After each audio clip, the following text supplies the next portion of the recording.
Donc c'était un travail, honnêtement, qui a été, on peut dire, qui a été très facile, très évident.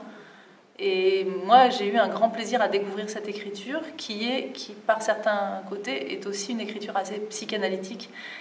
Ouais, c'est un texte qui me touche beaucoup. Même quand j'étais plus jeune, il me touchait.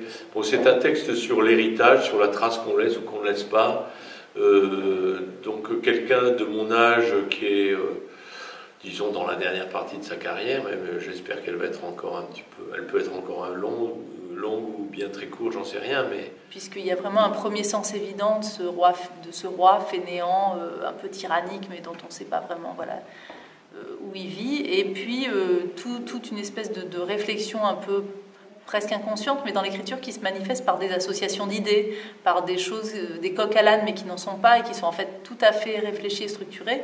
Et donc voilà. Il y a cette espèce de lucidité chez Pinget qui est, oui, qui est presque un peu de cruauté, mais en même temps avec beaucoup de drôlerie. Alors c'est amusant. Et puis il y a derrière ça ce fond, cette espèce de méditation à la fois sur la mort, sur l'héritage, sur le fait de est-ce qu'on a du pouvoir sur soi ou sur soi-même ou sur les autres. Voilà, de quelle manière on réécrit sa propre histoire.